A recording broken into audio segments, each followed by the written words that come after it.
చేశారు. మీ అందరూ తెలుసు, మురళీని కానీ వీళ్ళందరినీ ఎలా కొట్టారో. కానీ వాళ్ళ మీద కేసులు పెట్టడం కూడా, సరైన కేసులు పెట్టడం కూడా లేదు. అంటే పోలీసులు వన్ సైడ్గా చేశారు. మా మీద ఆ రోజు మురళి ప్రెస్ మీట్ పెట్టా అని చెప్పి కొట్టారంట. నేను అధికారంలో ఉన్నప్పుడు, మంత్రిగా ఉన్నప్పుడు కూడా బోల్డ్ మంది ప్రెస్ మీట్లు పెట్టారు. టీడీపీ వాళ్ళు ఇష్టం వచ్చినట్టు మాట్లాడారు. అంటే ఇప్పుడు వాళ్ళు ఇష్టం మాట్లాడినప్పుడు మేము కూడా ఆ రోజు చర్య తీసుకుంటే ఏమయ్యేవాళ్ళు? మాకు చేత కాకనా? అంటే ఏంటి మీ ఉద్దేశం? ఈ రకంగా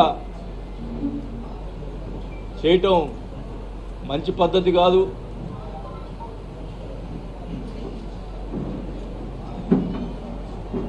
నేనైతే వాస్తవానికి ఎందుకులే మనకి ఈ రాజకీయాలు ఇంకా వద్దు అనుకునే పరిస్థితిలో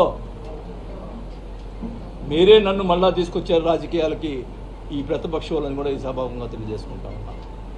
నేను వదిలిపెట్టను ఒంగోలుని. ఖచ్చితంగా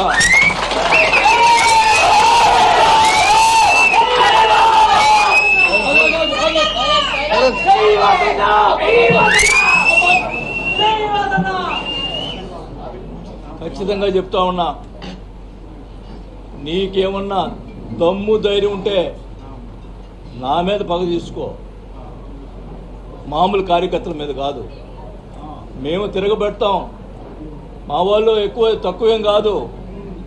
నేను మధ్యలో వస్తే గొడవలు ఎక్కువ అవుతాయని చెప్పి మధ్యలో రాలా. కానీ మీరు మీ చర్యలు చాలా దుర్మార్గంగా ఉన్నాయి. ఒక ఆయన ఏమో ఫ్లెక్సీలు వేస్తాడు, చోటాగాడు పారిపోయాడు, అబ్బా కొడుకులు పారిపోయారు. వాళ్ళ చేత ఫ్లెక్సీలు వేపించి ఇచ్చేస్తూ ఉన్నారు. ఒక ఆయనతోటి, ఒక జనసేన నాయకుడితోటి జనసేన పార్టీలో చేరతాడంట అని ఆయన చేత మాట్లాడిస్తాడు. ఆయనకి అవినీతి పరుడు, అవినీతిలు ఇవి ఉన్నాయి, మా పార్టీ అంతా అవినీతి పరుడు పార్టీ కాదు, మరి ఎట్ట చేస్తాడు అని చెప్పి ఒక ఆయన చేత మాట్లాడిస్తాడు. ఉంచుకోనే, నువ్వు ఒక్కడే ఉండి పార్టీని నడుపుకో. నా ఎవడొద్దన్నాడు? మేము వెంబడపడుతున్నాం ఆ పార్టీలో చేరటానికి. ఒకటైతే చెప్తా ఉన్నా, మీరు ఇంతదాకా వచ్చింది కాబట్టి చెప్తా ఉన్నాం, నేను అధికారులు ఉన్నప్పుడు భూ కబ్జాలు చేశారు, అవి చేశారని మాట్లాడారు. ప్రజల్ని మరి నమ్మారో ఏమైతే నాకు తెలీదు. మా అబ్బాయి మీద, నా మీద వాళ్ళు ఇష్టం వచ్చింది మాట్లాడటం. నేను అడుగుతున్నా, ఫస్ట్ స్టార్టింగ్ నుంచి ఎక్కడి నుంచి స్టార్ట్ అయిందో అదే కాదు అన్నీ కూడా చెప్తున్నాను. నేను ఫస్ట్ హవాలా మంత్రి అన్నారు. ఎక్కడ? చెన్నైలో 5 కోట్ల డబ్బులు దొరికితే ఎవరి? నల్లమల్ల బాలు. ఆ డబ్బులు అయితే ఆ డబ్బులు నాయి హవాలా పంపించినాడు అని చెప్పి వాళ్ళ ప్రచారం. మా అబ్బాయి పంపించాడని, నా పంపించాడని ప్రచారం చేసి మీడియా వాళ్ళందరూ కూడా ప్రచారం చేశారు. నేను అడుగుతా ఉన్నా, ఆ నల్లమల్ల బాలు ఇప్పుడు ఏ పార్టీలో ఉన్నాడు? మీ పార్టీలో ఉన్నాడు. తేల్చండి అది. నేను హవాలా చేశానా? నల్లమల్ల బాలు డబ్బులు తేల్చండి. సిగ్గుంటే దమ్ముంటే తేల్చరా? తేల్చు. ఇష్టం వచ్చినట్టు ప్రచారం చేశావు, ఇష్టం వచ్చినట్టు మీడియాలో మాట్లాడించావు. తేల్చండి. ఫస్ట్ నెంబర్ 1 అది. నెంబర్ 2, ఇక్కడ బ్రాహ్మిన్స్ ల్యాండ్ ఉంది. ఉన్నమ్మా, ఎవరు మాట్లాడదు. బ్రాహ్మిన్స్ ల్యాండ్ ఉంది. ఆ బ్రాహ్మిన్స్ ల్యాండ్ సంబంధించి మనిషి ఎవరైతే ఆ రోజు నా దగ్గరికి వచ్చి ఈ ల్యాండ్ నేను కొన్నాను, నాకు కావాలని చెప్పి మా పార్టీ వచ్చి అడిగాడో, అప్పుడు నేను ఎంఆర్ఓని పిలిపించి మాట్లాడాను. మాట్లాడితే ఇద్దరు బ్రాహ్మిన్స్ మధ్యలో డిస్ప్యూట్ ఉంది.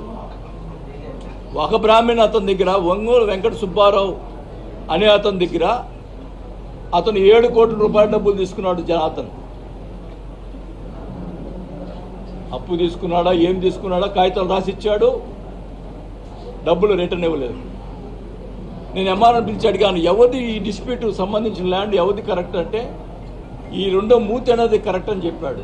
అప్పుడు మన పార్టీ ఉన్నటువంటి వెంకటరెడ్డి అనే అతను మన పార్టీలో ఉన్నాడు.